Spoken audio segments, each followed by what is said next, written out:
In the hills of Kisoro within the heart of southwestern Uganda lies a place of compassion, healing and transformation. Porter's Village, the Beacon of Hope, was founded in 2007 under Muhabura Diocese by Reverend Jenny Green, a missionary from the Church Mission Society.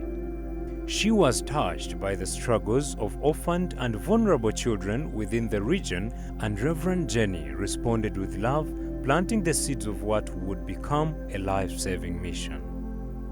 Today, Porter's Village stands as a testimony to that vision where children receive not just medical care, but also dignity, love, future. And the mission continues as narrated by the Right Reverend Godfrey Mbitse, who is the current Bishop of Muhabura Diocese.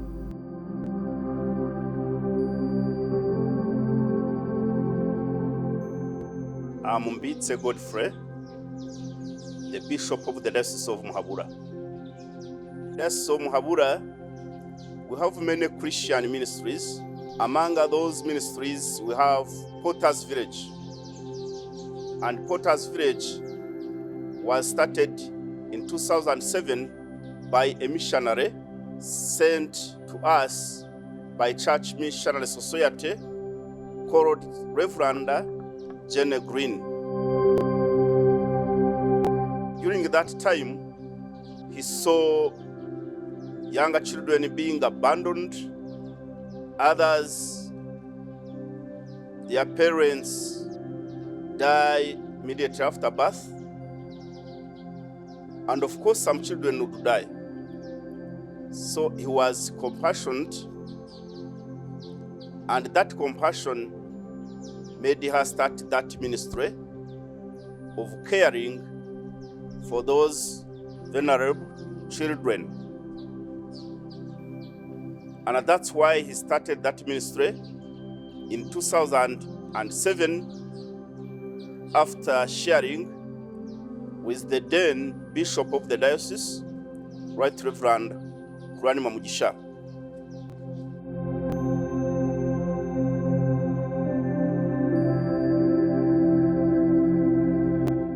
Here at Porter's Village, we run two major departments, and one of them being the Child Crisis Center, or the Children's Home, which was the original vision of this place.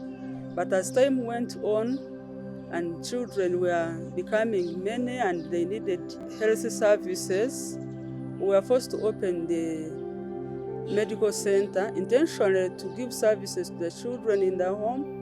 But later, due to public demand and the need in the community, the medical center was opened.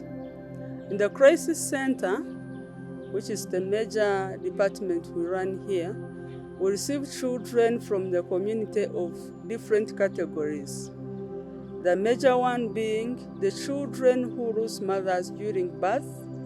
It's normally a bit challenging because we have many mothers die when they are giving birth, so at 0 days or just hours, they bring the children to us. So those are the children we receive here and we take care. We also receive children who are abandoned. Many of these children come from their communities. Some are abandoned in town, in trenches, in gardens, and the community is now aware about what Porter's Village does. So they just pick the children and they bring to us.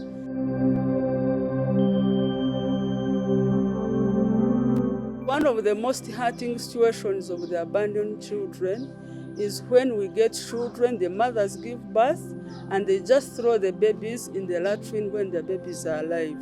So we have had such cases which are normally challenging because those children come at times when they are sick. We need first to give medical care. Then after that, we take care of the children. Then we also have children who are abandoned in the medical center. We have had cases like 3 times when mothers come here in the medical center with premature children. So at some point, probably they lose hope that the babies are not going to survive. So the mothers just abandon the children in incubators and run away. So in such cases, we still pick those children and care for them in our baby's home. And the third category of the children we receive here the babies whose mothers are sick, are mentally sick, that they are not able to take care of the babies, or they can also be a problem, a threat to their own babies, because we have had cases. There's a baby we received at one point whose mother had actually beaten and the child was very sick, so we had to first take care of that baby. So in such cases, the family is not able to care, but even the child's life is at risk because the mother herself can harm the baby. So those are basically the three categories of the children we care for. And while they are here with us, we look after those children until they are 2 years. At times it is possible for us to send back the child at 6 months, depending on the family this child we are looking at. But many times we keep them here until they are healthy after 1 year, and we know they can survive well in the communities. So basically the children keep here from 0 to 2 years, but resettlements to families can be between 6 months to 2 years, depending on the family, depending on the health of the child we are resettling and who is going to receive the child.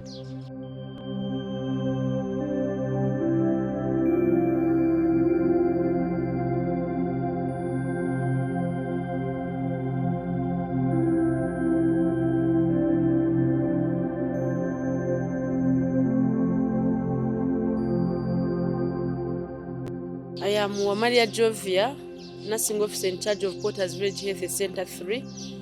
Most of these referrals from the health facilities around us become successful. A good example in press is one child whose mom had 12 pregnancies and only one baby was surviving. And at 7 months of gestation, we landed on this mother when she was going for cesarean section in Iksoro because of rhesus factor antagonism, and this baby was extracted by cesarean section, was brought here. We received the baby, was 2 kilograms, was put in an incubator, was done exchange transfusion, was put on phototherapy, on oxygen, and was with us for 2 months. From here, was discharged when it was 2.7 kgs. Up to now, is still alive and is 4 years of age, is now in school. That is one of the success stories, and the mother is grateful to the services that we offered. Nari majije maze igihe kirekire mpura n'ibibazo abana bapfiraga mu nda. Bapfiriyemo ari imirundi 5, iya gatandatu iyo hagati niyo yaviriyemo imaze ukwezi, naho izindi 5 zeze ikuze. Ndi gushima Imana yakoresheje abasaho ba hano ku Porters, hakaba Imana yari yubashije nanjye akaba narongeye gufata umwana. When we receive the prematures in our neonatal unit, we know that usually and always and proved that if a premature is born and is exposed to coldness, 1 degree less than normal temperature guarantees 50% death to this neonate. And what we do, we receive them, warm them, feed them via nasogastric tubes, and we encourage the mothers to express their breast milk, and we feed them through the NG tube as we continue warming and monitoring, giving antibiotics. Those who need oxygen, we provide, we give them, we administer, and after that we continue counseling the mothers, teaching them how to breastfeed, how to warm these babies until they are okay to go home. And our discharge criteria is a child, because of the environment in Iksoro and the status of the mothers, we usually want them to go home at 2, when they have 2 kilograms. Here they can survive in the community, and we continue following them up until a premature who was born maybe 1 kg or 900 grams has reached 2.5 kilograms and is free to go out of their houses.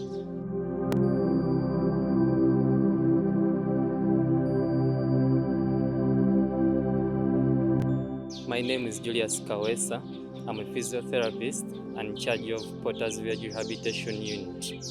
At the rehabilitation unit, we work with children with special needs, and these are children with physical impairments, speech and language impairments, and intellectual impairments. Our main goal is to impart mothers with knowledge on how to handle children with these special needs, as we believe that these mothers are the ones that spend most of their time with these children. So we do much as we can to support these mothers to be able to support their children in return. I'm by names of Birungi Jane Scovia from Lusamba village. My child is called Owase Paula.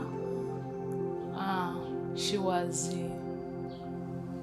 diagnosed by Down syndrome, and they found that she had also the holes in her heart. So they had to transfer me to Murago, but they told me after they gave me the days I'll be coming here, because the child could not sit, the head was just moving on its own. The child could not sit, the child could not sleep, could do. There are sorts of things, but here they gave me courage and they told me that don't worry, your child will be fine. That's how I had to go to Murago. When I reached Murago, they told me that your child we cannot manage, your child is to be taken to India. So we had to come back together with the support from Porter's Village and the other people from within the district. They had to support me. I had to take the child to India. So the child was successfully operated. From there, because after even operation, the child could not sit on her own, then we had to continue coming here for rehabilitation. So they had to teach us the exercises, the physical exercises we are supposed to be doing. So they teach us very many things. Actually, that's what I can say, that Porter's Village has helped us much as parents to support these children. Umwana nyina yapfuye amaze amezi 3, tumuzana hano ku Porter's Village, amaze umwaka baramuduhereza, na se arapfa asigara adafite umubyeyi n'umwe. None ndi gushima Porter's Village kubufasha ikomeje kuduherezana n'isahira cyamufasha, aracari mu mabuka ga Porter's Village. Ndi kuyishima, ngashima ba staff bose ba Porter's Village bakomeje kudufasha ahandi mani duhanurije. Porter's Village Rehabilitation Unit, it is a haven of loving, acceptance, and appreciation of individual child made in God's image.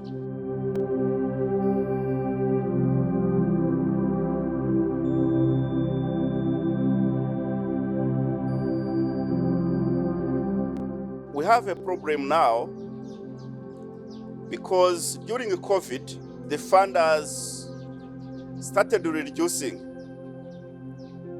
because some of them died of COVID and others got other problems. And when we sat in the meeting, we resolved to look for methods of how we can get money. That's why on 4th of October 2024, we had Bishop's Walk, and we managed to collect 175 millions, and yet the need for the whole year per year is 1,200 million. Therefore, there is a need to make our facility or Ministry of Porter's Village continue to help the people of Kisoro and other neighboring people from Rwanda, Congo, from Kabare, and others. One of the challenges we face as we look for after these babies is that it's too expensive for us, because one single child in the crisis center on a monthly basis, average will spend around 1,500,000. So in the event that we have more than 20 babies, that is so expensive because their care has to be extremely high. We have to keep the utilities running full time, so it becomes very hard. But besides that, even when we have to resettle children, at times the abandoned children do not have the families to go to.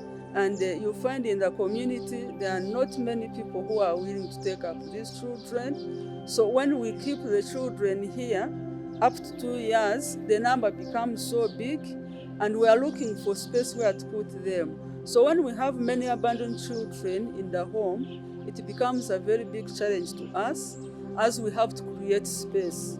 Because now the number of children is increasing, we find ourselves, we have so many children, the babies are many, and we do not have the room to put them in.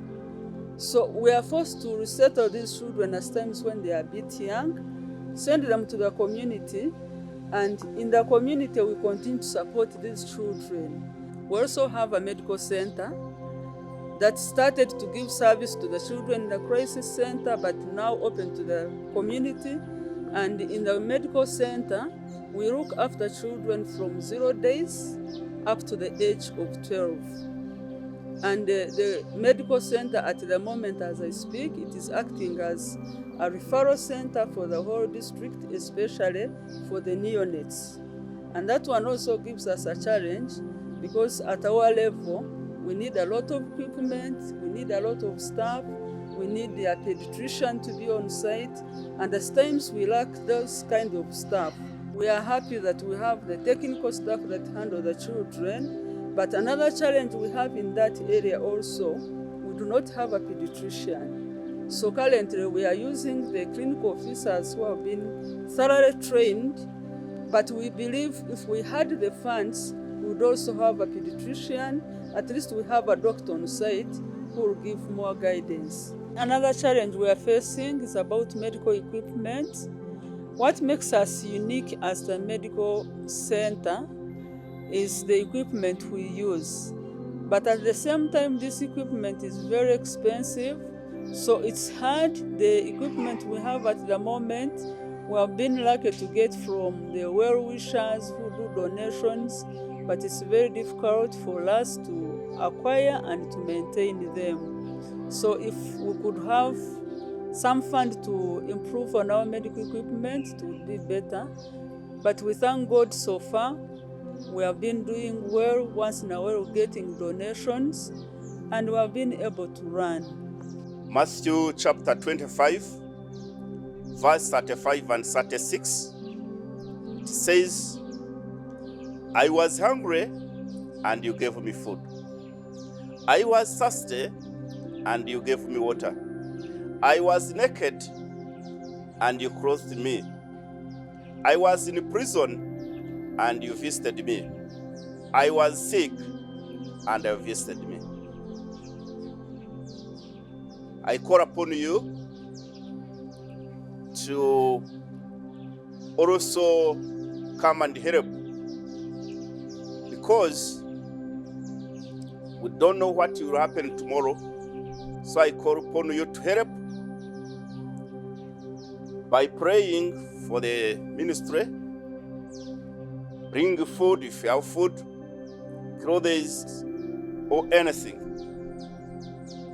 Because also, we are getting many children, and the facility is becoming small. We also need expansion, because many children are being born, many children are being abandoned, many children are being sick, many children are being born prematurely, so we still need that help. May God bless you because of that work, and may the blessings of God the Father, the Son, the Holy Spirit be with you, now and forevermore. Amen. From a simple act of compassion, a legacy of love was born. Potter's Village stands as a living demonstration of what faith, hope and humility can build. In the hills of Kisoro, lives are being healed, dreams are being restored, and the forgotten are finding family. What began with one heart has grown into a community of care and a place where every child matters. As the mission continues, so does the light of Potter's Village, a beacon of hope for generations to come.